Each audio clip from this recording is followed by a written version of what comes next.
पुरी रे सरकारी डाक्तर नारे संगीन अभियोग चक्षु डाक्तर लक्ष्मीधर जेना विरोध रे सीएमओ और गवर्नर को फेरात मोतिया बिंदु अस्त्रोपचार नारे चली बड़ राकेट एभली अभियोग सोशल मीडिया रे हुई भाइराल वीडियो रे रही पुरी मेडिकल रे चिकित्सा परिवर्ते घरोई मेडिकल गले उन्नत चिकित्सा जोगाई देवार प्रतिश्रुति देउथिले। सरकारी डाक्तरखाना मिलुथुबा कम मूल्यर लेंस परिवर्ते स्वास्थ्य कार्ड रे अधिक मूल्यर लेंस लगाइबाको रोगी को प्रबताउथिबार वीडियो भाइराल होउछि। एथिरे पीड़ित रोगी संपर्कीय राज्यपाल और मुख्यमंत्री निकट में ऑनलाइन पोर्टाल रे करथिले अभियोग जहाको नै मुख्यमंत्री और राज्यपाल ऑफिस रो आसीछि तदंत निर्देश। देखो ये घटना आज नुह ठीक कथा कहले आपण ये अनेक दिन है माने पाखापाखि मु तो पाखापाखि 6-8 मास होगा घटना इवेन इफ आम गाड़ी भी सब गाड़ीटा आसूची से गाड़ीटा को धरलु जो खोलताड़ कर पचारूँ से कहले सार आमको कहते सब रोगी मैंने जी कहबी कौन बर्तमान मु तो निजे 10 दिन तले भुक्तभोगी निजे कौन ना जी मो बड़ भाई की जो नहीं जाइली मो बड़ भाई की भी देखिले मत कहले कार्ड अच्छी जदि कार्ड अच्छी ताले एठी किसी सुविधा पत्र नहीं तुम आम रेफर कर दूँ तुम नहीं बाहर को जाओ मुझे राति 12टार बहुत तकलीफ भोग कर बहुत कष्ट पाई लास्ट को मो भाई भी डेथ करगले एमती बहुत डाक्तर अच्छा पुरी हॉस्पिटल भितर बर्तमान बहुत दिन रहीकि यही कमिशन पत्र बेपार नहीं बर्तमान लोक खाली रोगी खाली रेफर रेफर बाहर जाओ भल ट्रिटमेंट हम सरकार पैसा खाऊँ सत्य किंतु प्रवर्तन अन्य आड़िके हयत से कमिशन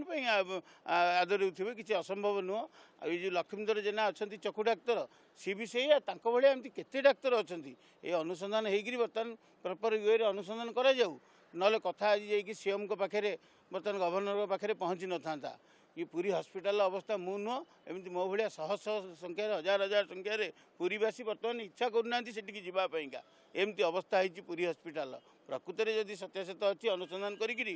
तुरंत जाकर एक्शन दिंतु ये पुराना डाक्तर मैंने जो मैंने अच्छा ये तुरंत बहिष्कार कर अन्य जगह छाड़ू कि अन्य कौटी को उठातु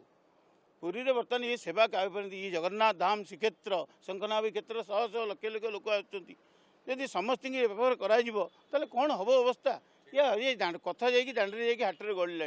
तुरंत सरकार एक्शन नियंतु। 6 जणिया कमिटर रिपोर्ट आधार रे नियाजिबो एक्शन पर्याय क्रमे चलिबो तदंत प्रक्रिया। प्रथमे जगन्नाथ मेडिकल सुपरिटेंडेंट को नेतृत्व रे एक 6 जणिया टीम चक्षु विशेषज्ञ लक्ष्मीधर जेना को 1-to-1 जेरा करा जायछि। रिपोर्ट आधार रे कार्यानुष्ठान नियाजिबो बोली मध्य स्पष्ट चेतावनी दैछंती सीडीएमओ। पूर्वरु मध्य चक्षु विशेषज्ञ लक्ष्मीधर जेना नारे अभियोग आसीथिला। से आखि विभाग डॉक्टर जेना तेणु सी आम medical Shri Jagannath medical college पटर असिस्टेंट प्रोफेसर जन अच्छा तेणु ये जो अभियोग आम पाइला आम आमर सुपरिटेंडेंट अच्छा मेडिकल कॉलेज आम कही सार भी पूरा स्टाफ सह एडमिनिस्ट्रेटिव अफिसर पूरा स्टाफ सह आज गोटे एनक्वारी करूँ एनक्वारीटा हो सारापर आम फर्दर फॉलोअप करूँ प्रकृत में कौन हो देखिए सेमती नहबा ध्यान देव enquiry committee medical college superintendent और जो मैंने मेडिकल कॉलेज एडमिनिस्ट्रेटिव अफिसर पूरा अन्य सब जो टीम एनक्वारी टीम अच्छी से मेंबर अच्छा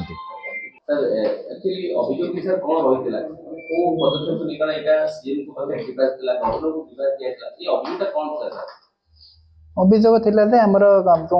मोतियाबिंदु सर्जरीटार आमर ये कम हो किसी मोतियाबिंदु सर्जरी केते गोटे प्राइवेट हॉस्पिटल को पठाऊ आम भी से सकाशे आमर गोटे कमिटी आज बसी कमिटी बसला आम जोटा जहाँ कमिटी दिहब आमको परामर्श देवे आम से अनुसार कार्य करें ना जोटा पूर्व भी अभियोग आसकाश भी आम कमिटी बसिक आम भी किसी गोटे एक्शन नहीं से आखि रिलेटेड आम भी केते गोटे एक्शन किसी भी नहीं केते जन स्टाफ को आम एपट सेपट करूँ यहीटा भी आम आउ थे फर्दर एक्शन नौ तेनाली आम देखो निश्चित जमी आम सुधार आज एनक्वारी कमिटी बसी से सब दृष्टि देखिए सब दृष्टि देखला एनक्वारी कमिटी आम कौन परामर्श दौरान देखी वित्त पदक्षेप प्राथमिक एक्शन है जेहेतु मेडिकल कॉलेज से जड़े असिस्टेंट प्रोफेसर तेणु आम मेडिकल कॉलेज सुपरिटेंडेंट आज एनक्वारी कमिटी अच्छा तेणु सी जहाँ आमको निर्देश देवे आम से अनुसार कार्यकारी करवा। तेबे कार्ड थिले रोगी को प्राइवेट मेडिकल को जीवाकू प्रबताउथिबा डाक्तर मानक जोगो पुरी मेडिकल एबे रेफराल मेडिकल पालटिछि बोली अभियोग होइछि। Puri camera person Viswanathan